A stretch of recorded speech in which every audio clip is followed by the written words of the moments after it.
Kami yan. Bet 40. Maraming salamat sa nakasaya today. Happy weekend, Dabber Gods. Kami yan. Bet 40. Maraming salamat sa nakasaya today. Happy weekend. Welcome back mga kaaldab. Ito na naman po ang inyong lingkod, si Mr. Destiny. At magbibigay po tayo ng pinakamainit na update po ngayon sa social media mga kaaldab. Sabi ko nga po sa inyo pagdating po sa Instagram, sa Twitter, sa Facebook, talaga naman pong yamado tayo. Hindi po ba? Sabi ko nga po sa inyo kung gusto nyo lang naman po ng update, trending, dito lang naman po kayo pupunta sa channel ni Mr. Destiny. Lahat naman po ng mga kaganapan, pabor man o hindi, kailangan updated po kayo. Kailangan lahat alam po ninyo, di po ba? Tapos sasabihin ng iba, ganito, ganyan, etc. etc. Di po ba? Relax lang. Darating naman po yung point mga kaaldab na magiging updated po tayo. Lalong-lalo na nga po pagdating sa Instagram at sa Twitter. Ito ngayon yung mga nagtatanong sa atin mga kaaldab, Mr. Destiny, totoo ba itong mga kumakalat na meron nga po raw taong kumbaga nanakot kay Alden Richards na idedemanda nga po raw siya dahil ipinagpipilitan nga po raw ng Aldab na kasal daw po sila Mengay at si Alden. Gayong kasal naman nga po raw si Mengay kay Congressman Arjo. May mga bagay-bagay nga po talaga mga kaaldab na sinasabi ko ito mga kaaldab sa mga dumadaan sa channel natin, sa mga bumibisita. Alam niyo sa totoo lang po, hindi naman po talaga kumbaga si Alden yung tipo na sasabihin sa'yo off-cam. Hindi po ba? Ngayon natameme nga po raw na sinabi ni Sharon Cuneta na sagot ko sila. Sa totoo lang po, hindi naman lingid sa inyong kaalaman na binati po ni Mengay o binati po ni Sharon Cuneta si Mengay nung opening po sa TVJ. Hindi po ba? Parang sinasabi niya, hello Maine, andito si Alden. Hello Alden, andito si Maine kasama ko. Di po ba? Parang nag-iba nga po yung aura, di po ba, ng E80. Sabi ko nga po sa inyo kung ano lang po yung latest, doon lang po tayo. Nagkaroon to ng issue. Talagang kahit si Sharon Cuneta binas ng mga R-Main at Main fanatics. Kumbaga sinasabi nila na hindi pa naman dito yung Sarsuela buong buo o wala pang kasala na nagaganap. Hindi po ba? Sinasabi ko lang po ito para po sa kaalaman ng lahat dahil marami naman po talaga nagtatanong at kumbaga sinasabi nga po ba nilang may ebidensya at resibo. Hindi po ba? Alam nyo sa totoo lang marami naman siguro magsasabi ng ganito, marami magsasabi ng ganyan, pero relax lang po kayo. Talaga naman pong ipaglalaban ni Sharon Cuneta. Malakas po. Doon lang po sa issue ng E80, pansin nyo po ba? Hindi po ba?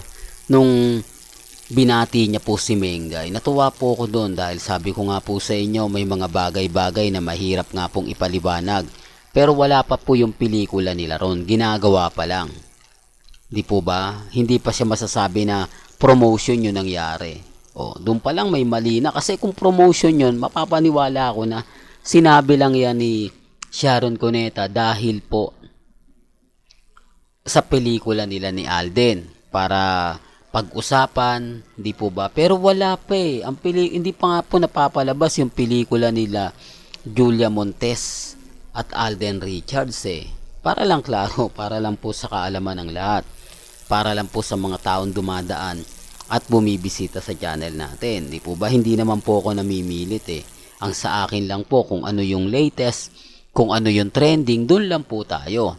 Bagamat maraming sinasabi, maraming mga komento na keso ganito, keso ganon. Okay lang po yan mga kaaldab. Pero bago tayo magtuloy at bago natin ibigay itong napakagandang update natin, kung bago ka lang sa channel na to at isa kang true-blooded Aldab Nation na nagmamahal kina Mengay at Tisoy, tama po ang channel na pinuntahan mo kaya consider na po kitang bagong subscriber at huwag mong kalimutang i-share ang mga video po natin sa mga mami, sa mga titas at sa mga senyor. Ngayong viral po ito mga kaaldab.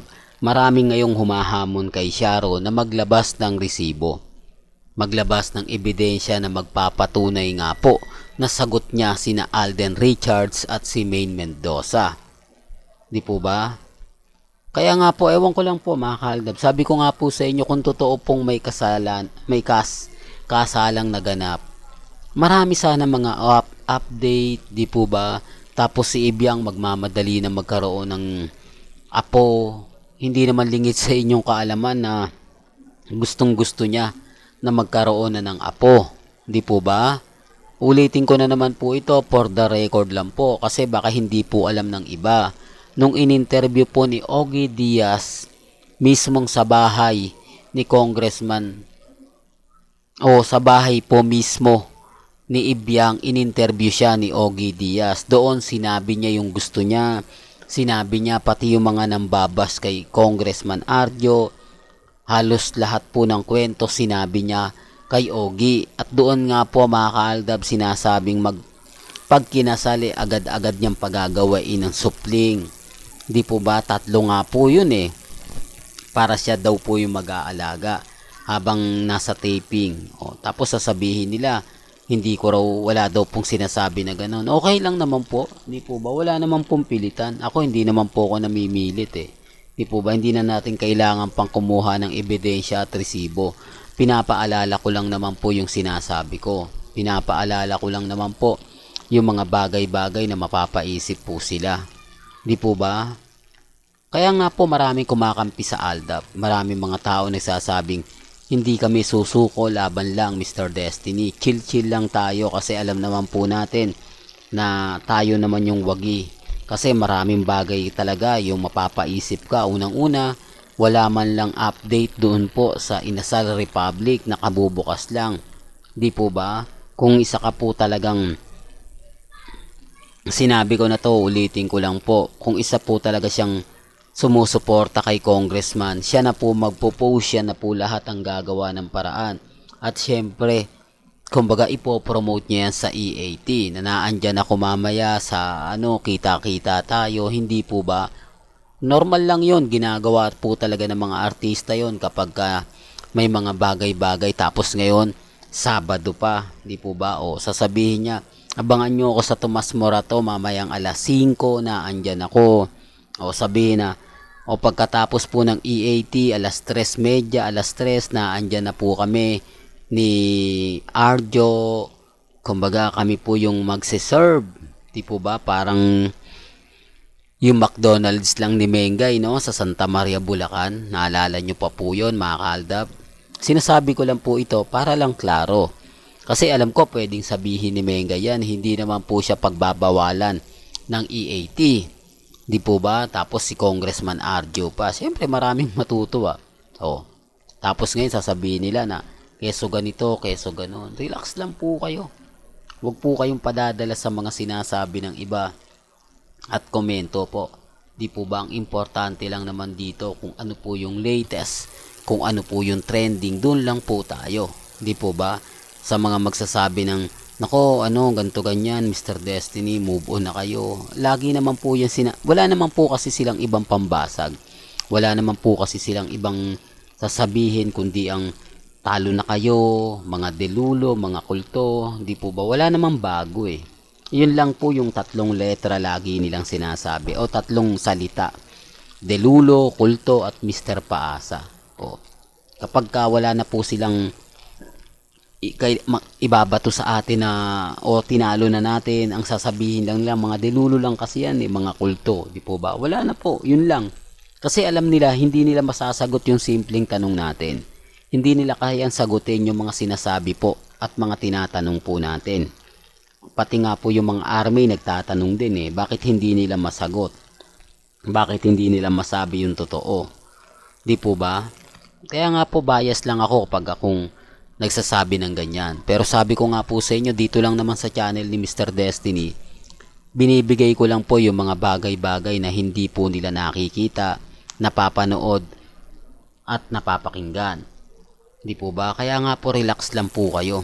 Basta't naandito po si Mr. Destiny, 101% updated po tayo. Well, hanggang dito na lang po yung updates natin mga kaalda ba?